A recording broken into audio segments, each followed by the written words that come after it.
Hello everyone, my name is Ankita and welcome to the YouTube channel of Legal Edge After College and as promised मैं लेकर के आई हूँ आपके लिए part 2 of public interest litigation जहाँ पे आज हम कुछ इंपॉर्टेंट चीजें डिस्कस करेंगे एंड उसी के साथ में हम डिस्कस करेंगे the landmark cases of public interest litigation. क्योंकि पब्लिक इंटरेस्ट लिटिगेशन स्टेट्यूटरी तौर पे हमें कॉन्स्टिट्यूशन या किसी और स्टेट्यूट के अंदर नहीं दिया गया है। It is something which has been interpreted and evolved by the courts through the landmark judgments. So it is very important that we read those judgments and we understand those judgments and we find the basis of PIL in those cases. So we will discuss it, but उसके पहले हम कुछ topics जो important है आपके इस exam के लिए with regards to public interest litigation उन्हें discuss करेंगे. The very first topic is judicial activism versus judicial restraint. Now there are two things, one called the judicial activism, the other called the judicial restraint. दोनों चीजें क्या हैं? देखिए सबसे पहले दोनों चीजें अलग अलग हैं आपस में बिल्कुल ही।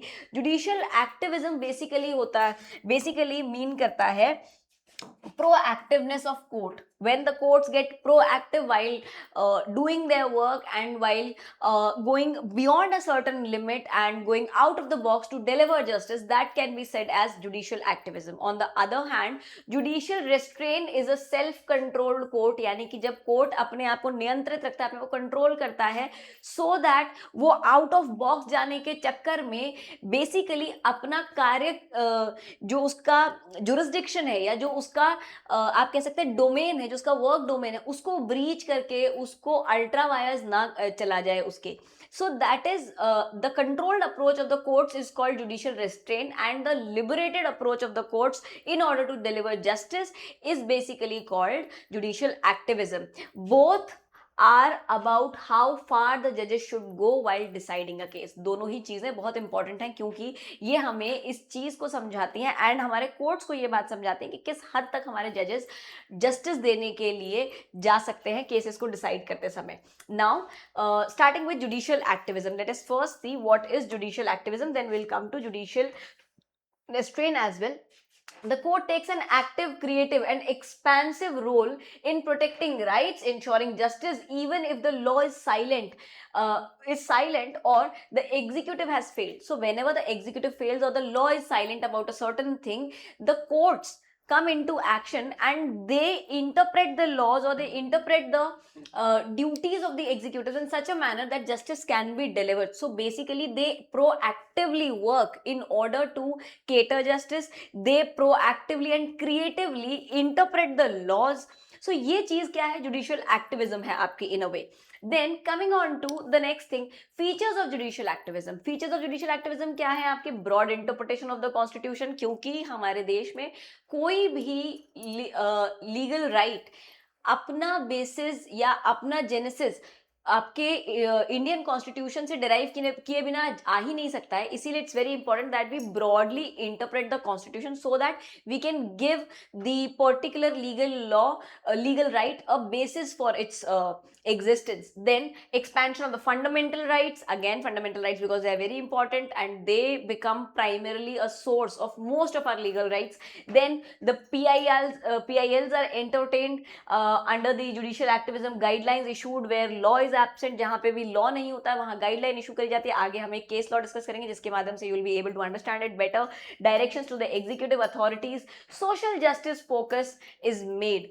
सो these are few features of the judicial activism जो हम यहाँ पर देख सकते हैं। इसके आगे हम बात करते हैं उन केसेस की जो जुडिशियल एक्टिविज्म का एक तरीके से एग्जाम्पल है। So Vishakha guidelines, in the case of Vishakha versus state of Rajasthan, the Supreme Court gave certain guidelines because there was no law to protect the women in the workplace, and therefore the court had to come ahead and the court had to give some guidelines which became the basis for the rights of the women in who were working in the workplaces before the POSH Act came in 2013. So until 2013 this was all, the guidelines were all that we had in our hands.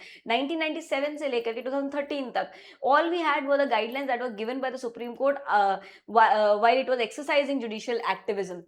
Then Menaka Gandhi versus Union of India, Article 21 was expanded from mere procedure, fair, just and reasonable procedure. So prior to Menka Gandhi's case, when we read the procedure established by law, we stuck by the words procedure established by law. That is, whatever has been given by the law, only that procedure is right, and you can't question the procedure. Whatever the procedure is, it is fine. And if it is there, if it is prescribed by the procedure, then the person cannot say ifs and buts. It has to be done the way it has been provided in the law. But in the case of Menka Gandhi, the Supreme Court interpreted and gave a broader spectrum to the word procedure, and they said कि mere procedure established by law is not sufficient. The procedure that has been established by law must also be fair, just and reasonable. So this was again a very important case which gave a huge active interpretation with the help of judicial activism. Then PIL jurisprudence की अगर हम बात करें, हुसैन आरा खातून versus state of Bihar, जहाँ पे speedy trial को integrate किया गया हमारे फंडामेंटल राइट के तौर पे, MC Mehta versus union of India, जहाँ पे एनवायरमेंट को प्रोटेक्ट करने के लिए मल्टीपल जजमेंट्स दिए गए. So these were all the places where judicial activism was thoroughly used by the courts.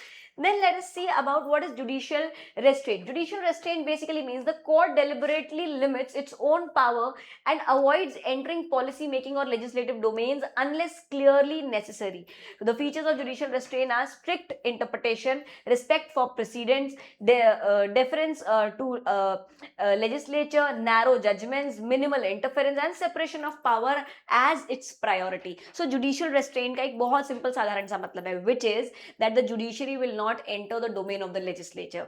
ठीक है, जुडिशरी लेजिस्लेचर के यानी कि विधायिका के काम में हस्तक्षेप नहीं करेगी. जबकि जुडिशियल एक्टिविज्म में जुडिशरी अदरवाइज कहती है कि अगर आप काम अपना नहीं कर पा रहे, if you are not making a law, we will give a judgment, and through those judgments, through those precedents, we will create guidelines or directions or orders or interpretations that will be followed like a law. So यहाँ पे court अपने आप को restrain करता है. ठीक है, क्यों? क्योंकि separation of power is one of the most important things. तो मिनिमल इंटरफेरेंस करेगा. फॉर एग्जाम्पल, आपका केस जो सेम सेक्स मैरिज के रिगार्डिंग आया था, in that case the Supreme court clearly said that making a law that allows the same sex marriages is not within the domain of the courts. It is basically the domain of the legislature, and if the legislature decides to do that, we have no issues with it. ठीक है. रही बात constitutional validity की, तो हम already constitutionally uphold कर चुके हैं होमोसेक्सुअलिटी को. So if the same sex marriages are allowed, they have to be allowed by the legislature. The legislature has to make a law regarding it. The Supreme Court cannot give a judgment कि वो हम आदेश नहीं दे सकते parliament को कि आप ऐसा law बनाइए. ठीक है, वो एक ऐसी जगह थी जहां पे जुडिशियल रेस्ट्रेन प्रैक्टिस किया था हमारे कोर्ट ने. Now let us see ahead. Judicial activism, it is a policy decision.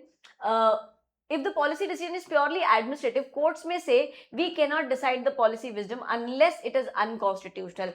That is restraint. A classic illustration is when the courts refuse to run administration themselves. So whenever the court says कि नहीं भाई, ये हमारा domain नहीं है, हम नहीं करेंगे ये काम, या हम नहीं कर सकते हैं काम, that is a classic example of judicial restraint. Now let us go ahead and see what are the basic differences. So basic अगर हम देखें judicial activism और judicial restraint के बीच में, तो this is active, this is limited. This has a broad scope, this has a very narrow scope. यहाँ पे justice और राइट आपका क्या होता है? फोकस होता है या आपका पर्पस होता है. यहाँ पर इंस्टीट्यूशनल बैलेंस, दूसरे के काम में या दूसरे के जुरिस्डिक्शन में, दूसरे के डोमेन में हस्तक्षेप न करना आपका फोकस है. PIL encourage करी जाती है. PILs are cautious and cautiously the courts decide them. Separation of power is flexible. You time and again might do things which could be seen prima facie as a breach of separation of power, whereas in the case of judicial restraint, the separation of power is seen and adhered to very strictly. The risk over here is overreach, and the risk over while practicing or exercising judicial restraint is under protection of the rights. कई बार ये हो सकता है कि judicial restraint को exercise करते हुए हम ना राइट्स को प्रोटेक्ट करना भूल जाएं, या हम राइट्स को प्रोटेक्ट ही ना कर पाए, हम इतना कम अपने कंफर्ट जोन से बाहर निकलने की कोशिश करें कि शायद राइट्स ही प्रोटेक्ट ना हो पाए. So this is one issue. Now let us come on a very important topic which is the landmark cases with regards to the PIL. Now firstly, Hussain Ara Khatun versus State of Bihar 1979. This is a landmark case of the Supreme Court that recognized the right of speedy trial and free legal aid as a fundamental right under Article 21. So आपका speedy trial and जो free legal aid है वो 39A के अंदर DPSP बताया हुआ था, but here the court said it is a right, it is a fundamental right that is covered or that is adhered under the Article 21. It exposed the plight of thousands of under trial prisoners in Bihar languishing in jail for petty offenses longer than their maximum potential sentences. तो बहुत सारे लोग, there were so many prisoners who were not even being tried properly and they have been in jails for a longer period than what they would have been actually punished for or imprisoned for the duration for the respective offenses. तो जितना अपराध, जितनी उनके अपराध के लिए सजा थी, उससे ज्यादा समय वो अंडर ट्रायल रहते हुए प्रिजन में काट चुके थे, विच वॉज वेरी अनफेयर. सो यहाँ पर the court decided that speedy trial and free legal aid is a very important aspect of Article 21 and therefore it has to be a fundamental right. Then the key aspects of the case is that the genesis of public interest litigation, that is the case, was initiated based on a newspaper report by KF Rustamji detailing the inhuman conditions of under trial prisoners in the Bihar jail, leading to the case being dubbed the origin of PIL in India. So this is often known as the first case of PIL in India. Why? Because a newspaper report was taken, and on the basis of that newspaper report, the court took the cognizance and decided this particular case, which became landmark in the history. Then the landmark case of SP Gupta versus Union of India. This is the official case which officially recognized PILs, known as the first judge's case, was landmark Supreme Court case that heavily tilted judicial appointment power towards the executive branch by ruling that consultation with the Chief Justice of India did not mean concurrence, that is agreement of the Chief Justice. The ruling established the foundational rules of public interest litigation and expanded the concept of locus standi, allowing public spirited individuals to file the petition. So generally a petition is filed by the one whose right has been infringed, but in these cases, or in this particular case, the rule of locus standi, that which allows only the person who is the victim to apply or to file a petition, उसको यहाँ पर expand किया गया, उसको यहाँ पर set aside करके क्या किया गया, पब्लिक स्पिरिटेड लोगों को आने दिया और उनको लिटिगेट करने दिया. So this became the official basis of the public interest litigation in India and hence the foundational case. Then Veena Sethi versus state of Bihar. There are so many cases with regards to PIL, but these are few important cases. This case strengthened the idea that even a letter or a postcard can be treated as a writ petition. It was a huge step towards informal access of justice, जिसको हम epistolary jurisdiction कहते हैं. So this is a very important question also. ये पूरा जो भी phrase है epistolary jurisdiction, this is very important for your examination. You must remember it. It basically means an informal way of accessing justice. That is, एक letter को ही petition consider कर लेना.